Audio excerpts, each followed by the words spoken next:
Cool. So, how and when did you start climbing?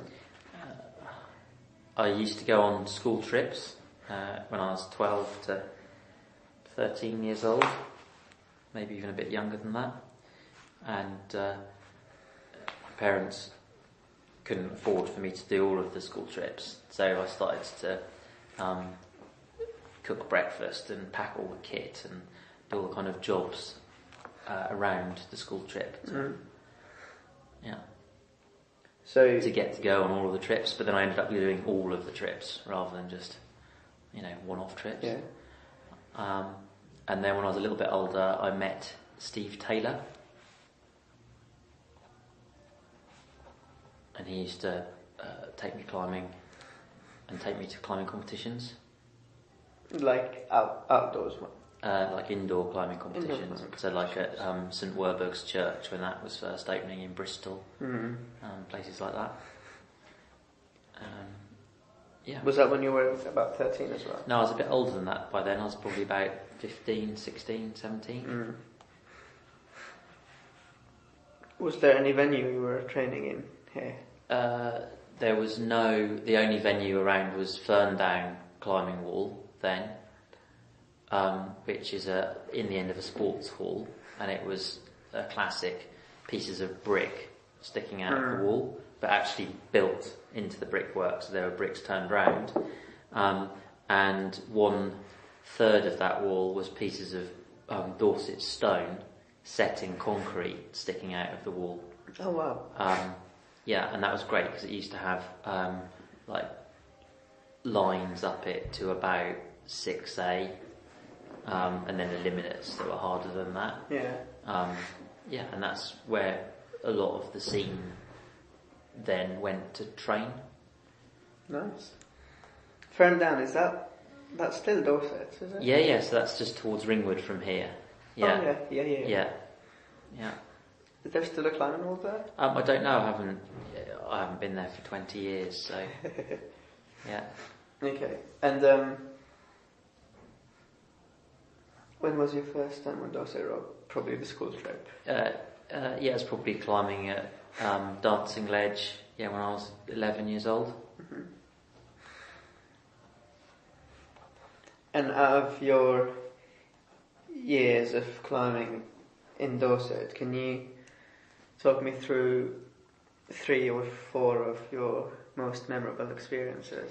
When I was 17, I was cleaning some routes at Dancing Ledge, and I'd taken some metal stakes out of my father's garage, and I hammered one of the stakes in, and it was a piece of metal rod welded to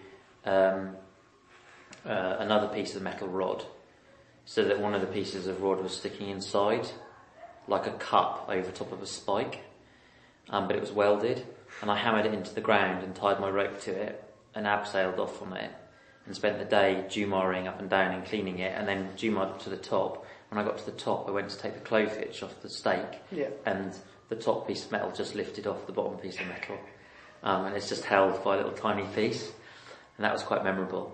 And then later, a few years later, in the same place, I saw somebody abseil off the top of a fence post, and they put their rope.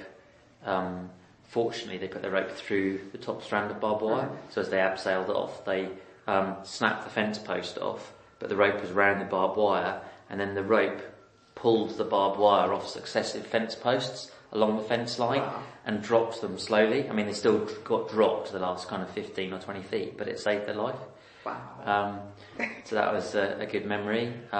Another time when I was younger, I was abseiling into the Boulder Ruckle, and I hadn't learned that you take all your kit off. So I just had this big rucksack on and just my harness and a figure of 8.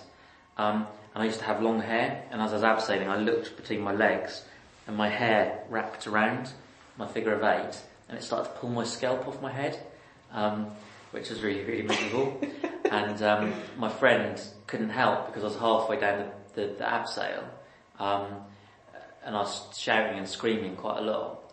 And then the Coast Guard helicopter came along, and I tried to look as normal as possible because I didn't want to get rescued. And then my friend got a pair of nail scissors out of his first aid kit, and he clipped them to a carabiner, and he clipped it to the abseil rope and dropped it down a tight rope. And then I unclipped it, and I was able to cut the matted bloody lump of hair out of the figure of 8, and then finish my descent. That's grim. Yeah. Yeah. Any more climbing related ones?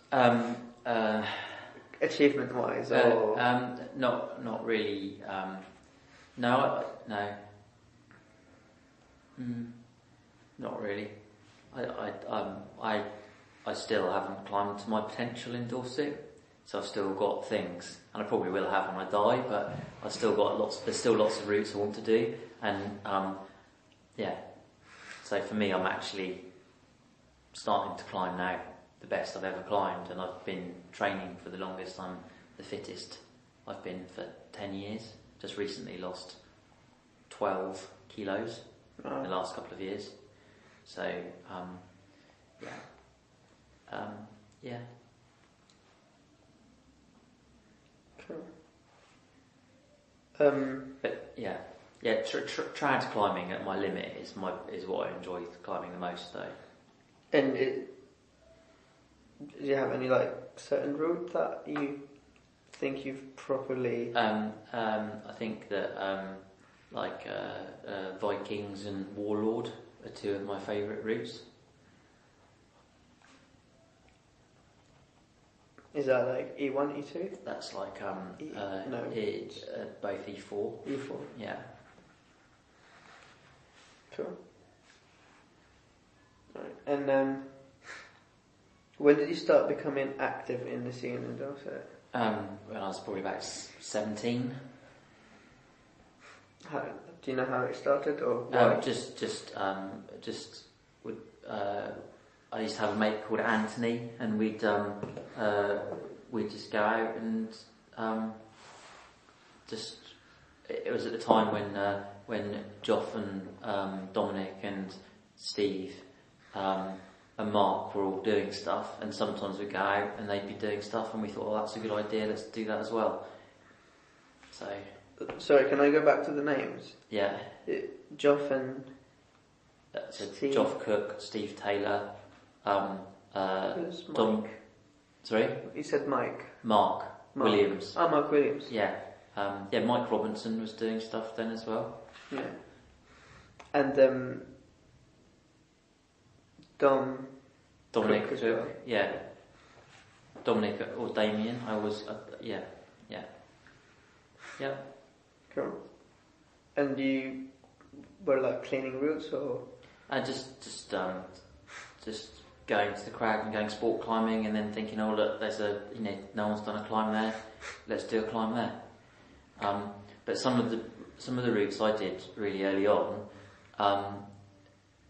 one in particular, because we were having to hand place the bolts because we didn't have a drill. We did such a botch of it on one route that Steve came along and just cut our bolts off and put staples in, and then sort of claimed the line.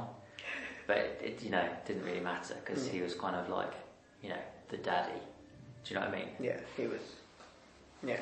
Yeah, and you can't do that sort of thing. You got to do it properly if you're going to do it. Yeah. Yeah. Cool. And what about now? What do you reckon your role in the scene is? I